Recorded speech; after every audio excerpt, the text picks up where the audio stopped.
Charlotte de Turckheim remonte sur scène pour faire revivre un spectacle plein d'humour, Une journée chez ma mère. Elle est à la Nouvelle Ève dès ce soir pour camper toute une série de personnages truculents. L'occasion pour nous de mieux connaître cette comédienne à la forte personnalité, devenue très populaire grâce notamment à la télévision et qui n'a pas hésité à passer derrière la caméra.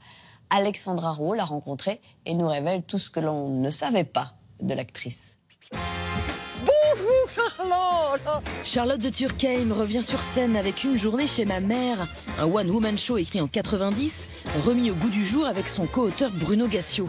À travers une dizaine de personnages, elle fait s'entrechoquer les générations et les classes sociales en s'amusant de ses origines aristos. Il y a beaucoup à apprendre de ces gens-là, hein. Oui, il y a surtout à prendre des coups de pied au cou, hein. Finalement, moi, ce qui m'intéresse, c'est la dissidence. Moi, ce qui m'intéresse, c'est les gens qui sont rebelles à leur propre milieu, Ça ne veut pas dire qu'on les aime pas. J'adore ma famille, j'adore mes frères et sœurs, mes parents, etc. Mais d'une certaine manière, je suis extrêmement différente d'eux. Et cette différence l'a amenée à vivre des trucs pas banals. Coluche lui a écrit son premier spectacle. Elle a joué Marie-Antoinette, mais elle a aussi tourné un film X à son insu, a créé un hymne nationaliste. Je vois que vous avez pris les points les plus brillants de ma carrière. Bref, on revient sur tout ce que l'on ne sait peut-être pas sur Charlotte de Turckheim et on démarre avec une rencontre culottée. J'étais rentrée à Europe 1 en me planquant et j'ai débarqué en direct dans le studio. Et Michel, puisqu'on l'appelait Michel, me dit mais t'es qui toi, qu'est-ce que tu fais? Je lui dis bonjour, je m'appelle Anne-Charlotte de Turckheim et voilà, on a un spectacle qui cartonnait à Avignon, mais là bon, il y a personne qui vient et on a besoin d'aide. Et là il me dit mais depuis quand les aristos ont besoin des prolos? Ils sont venus voir le spectacle le lendemain. Il a adoré, Michel, il nous a fait... Enfin, adoré, il avait envie de nous faire plaisir, j'en sais rien. Mais en tout cas, il nous a fait déménager, il nous a installés au Café de la Gare. Et là, on a cartonné parce que tous les jours, il disait à Europe 1, allez voir mes copains, c'est génial, etc. Et on a rempli pendant, je sais pas, 6 mois ou 1 an, c'était dingue. Quand on commence au Café de la Gare ou qu'on commence avec Coluche, qui est dans son premier spectacle quand même, il me faisait lire l'avenir dans du vomi de porc. Ça vous trace quand même le chemin, si je puis dire. En 1975, un certain Bernard Launois lui offre son premier rôle au cinéma. Il vient nous voir au cours de théâtre, il nous dit est-ce que vous voulez faire de la figuration dans un film avec ma copine? C'était vachement bien payé, donc on dit ben oui, bien sûr, etc. Évidemment, il ne nous donne pas le scénario. Et il fallait qu'on soit à vélo dans la forêt et qu'on ramasse des pâquerettes et tout ça. Quelques temps après, nous, est-ce que vous vouliez venir voir les rushs de ce qu'on a tourné?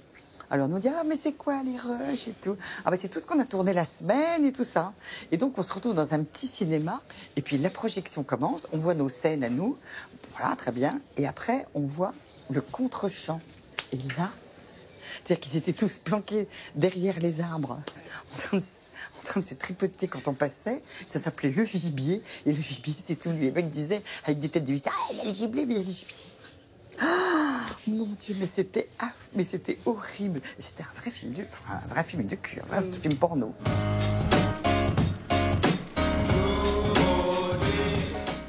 James Ivory qui me contacte, je me souviens, pour faire Marie-Antoinette. J'ai pas bien compris son nom, j'ai cru que c'était un pote à moi. Et qui me dit, est-ce que tu, en prenant un accent comme ça un peu américain, est-ce que tu veux jouer le rôle de Marie-Antoinette dans je sais pas quoi? Et je crois que j'ai dit, je sais pas qui c'était, peut-être Jean Coluche. J'ai dit, écoute, arrête Michel, tes conneries. Et j'ai compris que c'était sérieux en fait. Et je me suis dit, mais comment ils ont pensé à moi? Ils ont trouvé que je ressemblais à Marie-Antoinette. Moi, je me rends pas compte, je trouve que je ne ressemble pas du tout. Mais je crois que le pif, il prend beaucoup.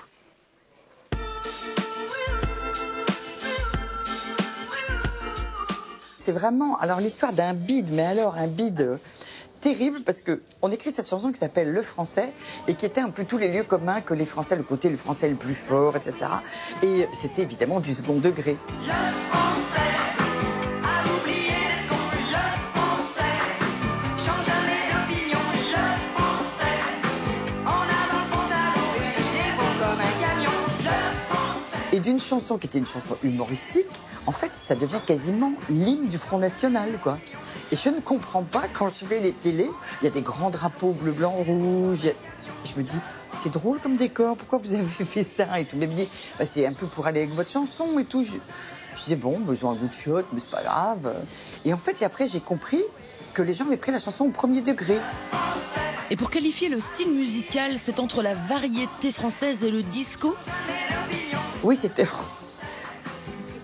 Ah, c'est horrible que vous dites ça, parce que c'était hyper branchouille comme musique. Vous me dites c'était disco. C'était devenu de la merde, vous avez raison. Et d'ailleurs... C'est ce que j'ai dit. Si, c'est ce que vous avez dit. Je sais lire à travers les livres.